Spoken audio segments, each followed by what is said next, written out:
चलो भाई देखो अब मैं क्या करता हूँ। अध्यक्ष महोदय, मैं विधानसभा की नियम और प्रक्रिया के नियम 131 के तहत राजस्थान भाषा को राज्य की भाषा बनाने एवं तृतीय भाषा के रूप में माध्यमिक शिक्षा बोर्ड में जोड़ने के संबंध में मंत्री महोदय का ध्यान आकर्षित करता हूँ।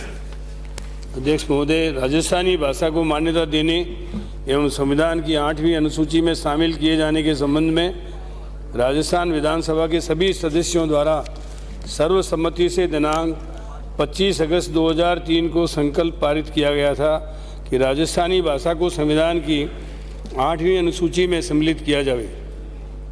राजस्थानी भाषा में विभिन्न जिलों में बोली जाने वाली भाषा या बोलियों यथा ब्रज भाषा, हाड़ौती, बागड़ी, ढूंढाड़ी, मेवाड़ी, मेवाती, मारवाड़ी, मालवी, शेखावाटी आदि शामिल हैं। राजस्थानी भाषा को संविधान की 8वीं अनुसूची में सम्मिलित कराने के संबंध में भारत सरकार को समय समय पर निवेदन किया जाता रहा है। राजस्थानी भाषा को संविधान की 8वीं अनुसूची में सम्मिलित करने हेतु वर्ष 2009, 2015, 2017, 2019, 2020 व 2023 में तत्कालीन माननीय मुख्यमंत्री महोदय द्वारा तत्कालीन माननीय प्रधानमंत्री महोदय भारत सरकार को निवेदन किया गया है।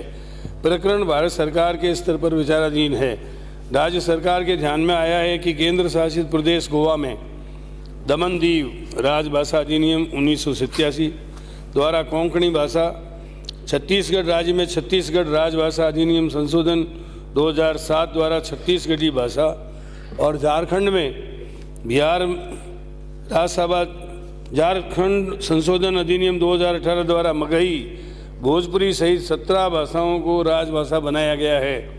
इसी प्रकार मेघालय राज्य में मेघालय राज्य भाषा अधिनियम 2005 द्वारा खासी व गारो भाषा, सिक्किम राज्य में सिक्किम भाषा अधिनियम 1977 द्वारा भूटिया, लेपचा व नेपाली भाषा था। पश्चिम बंगाल राज्य में पश्चिम बंगाल राजभाषा अधिनियम द्वितीय संशोधन बिल 2018 द्वारा खमतपुरी राजवंशी भाषा को भी राजभाषा घोषित किया गया है। वर्तमान में राजस्थान राजभाषा अधिनियम 1956 अवस्थित है। राजस्थानी भाषा को राजभाषा में सम्मिलित किए जाने के लिए राजस्थान राजभाषा अधिनियम 1956 में संशोधन करने के लिए प्रकरण का परीक्षण कराया जा रहा है। वर्तमान में माध्यमिक शिक्षा बोर्ड के अंतर्गत पाठ्यक्रम में राजस्थानी साहित्य विषय के रूप में विद्यमान है।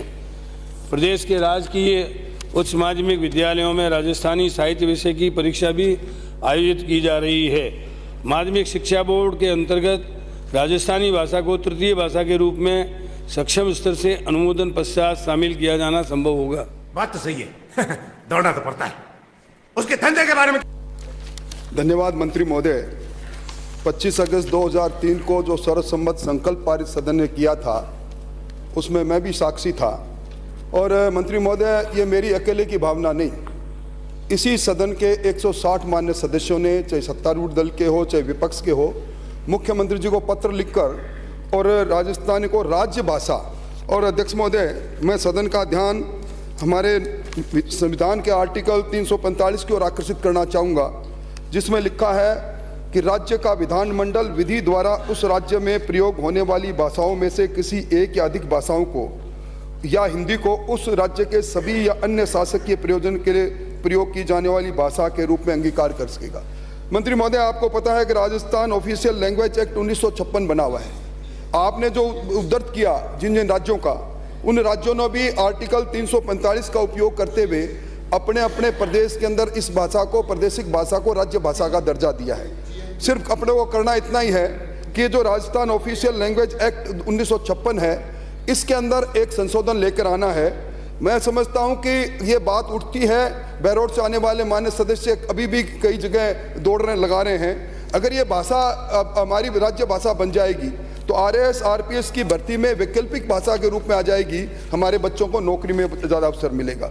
राजस्थान की भाषा जुड़ने से हमारी जो नई शिक्षा नीति है, प्रारंभिक शिक्षा, जिसमें मातृभाषा में शिक्षा देने का प्रावधान है, उसकी बात होगी।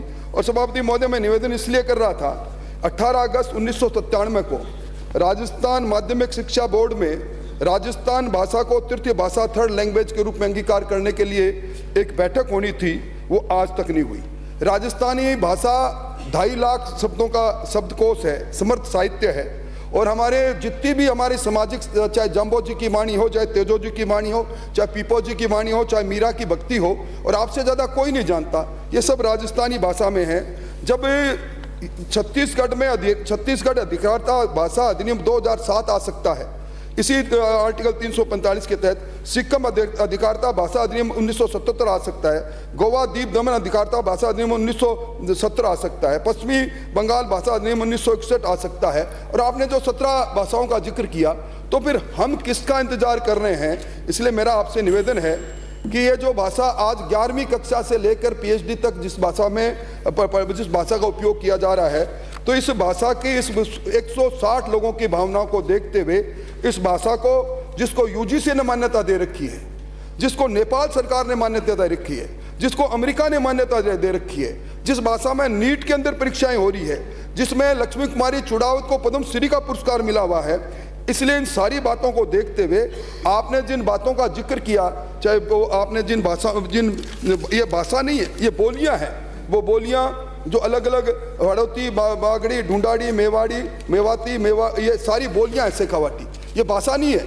हमारी भाषा समृद्ध है। इसलिए मैं आपसे निवेदन करूंगा, ये सदन की भावना है, इसमें कोई दलगत बात नहीं। हम अपने शासन में राज्य भाषा का दर्जा नहीं दिला पाए, हम आर्टिकल 345 के तहत यहाँ संशोधन जो ऑफिशियल लैंग्वेज एक्ट 1956 में नहीं ले पाए। आप कल्ला जी इस राजस्थानी भाषा की मान्यता के प्रबल समर्थक हैं। मैं आपसे उम्मीद करता हूँ कि आप आश्वस्त करें, हम सब मिलकर कोशिश करें कि राजस्थान के अंदर आम लोगों के द्वारा बोली जाने वाली ये भाषा, जिसको लेकर आज राजस्थान का नौजवान आंदोलन कर रहा है, उस भाषा को हम राज्य भाषा, हमारी खुद की भाषा, सेकंड लैंग्वेज के रूप में मान्यता दें। ये मेरी आपसे प्रार्थना है। मस्त प्लान है। अध्यक्ष महोदय, शुरू से आने वाले माननीय सदस्य ने जो भावनाएं व्यक्त की, ये बात सही है कि 25 अगस्त 2003 को मैं भाषा विभाग का मंत्री था और माननीय मुख्यमंत्री जी की प्रेरणा से ये सर्वसम्मत प्रस्ताव पारित हुआ कि राजस्थानी भाषा को संविधान की 8वीं अनुसूची में सम्मिलित किया जाए।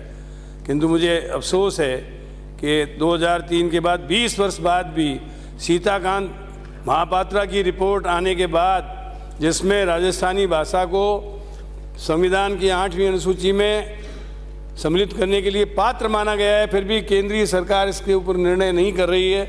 मैं समझता हूँ इसके लिए अपन सबको मिलकर सबसे पहले तो ये काम करना चाहिए कि अपन पक्ष और विपक्ष को, सबको ये भेदभावों को छोड़कर सारे के सारे MLA माननीय प्रधानमंत्री जी से मिलें और मिलकर के इसको संविधान की 8वीं अनुसूची में सम्मिलित कराएं, ताकि राजस्थानी भाषा जो 10 करोड़ लोगों द्वारा बोली जाती है, उसके बारे में हमको मतलब क्या है, इस भाषा को मान्यता मिले। जहाँ तक राजभाषा घोषित करने का सवाल है, हमारे माननीय भाषा राज्य मंत्री ने एक कमेटी के गठन का अनुमोदन किया है, जो प्रकरण में छत्तीसगढ़ व झारखंड में उनकी भाषा को द्वितीय राजभाषा दर्ज जो किया गया है, उसी मॉडल की तर्ज पर परीक्षण कर राजस्थानी भाषा को राजस्थान की द्वितीय भाषा का दर्जा दिए जाने बाबत ड्राफ्ट प्रस्तुत करेगी।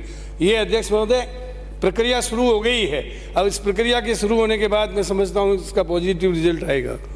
एक मंत्री महोदय, ये जो पहुआ समिति 1996 में बनी थी, पहुआ समिति, 2 समितियां सीताकांत महापात्रा और 2003 में बनी, और पहुआ समिति 1996 में बनी। अध्यक्ष महोदय, पहुआ समिति ने कहा कि जब तक किसी राज्य में 5 वर्ष तक उसकी मातृभाषा में प्रारंभिक शिक्षा नहीं पढ़ाई जाएगी, तब तक वो अहर्ताएं नहीं रखती 8वीं अनुसूची में सम्मिलित होने के लिए। इसलिए 8वीं अनुसूची में सम्मिलित होने के लिए हम इतने वर्षों से कोशिश कर रहे हैं। ये कोशिश का कोई अर्थ नहीं जब तक राज्य भाषा के रूप में आप आर्टिकल 345 के तहत ऑफिशियल लैंग्वेज एक्ट में संशोधन लेकर नहीं आओगे। इसलिए मैं निवेदन चाहता हूं सिर्फ इतनी सी बात पर कि पहुआ समिति की रिपोर्ट आप पढ़ लो, और अगर हम नहीं इस ओर आगे बढ़ेंगे तो 8वीं अनुसूची में भी नहीं जाएंगे, और राज्य भाषा की बात आप कर ही नहीं रहे। कमेटी बना दी, धन्यवाद। अब आए ना लाइन पे।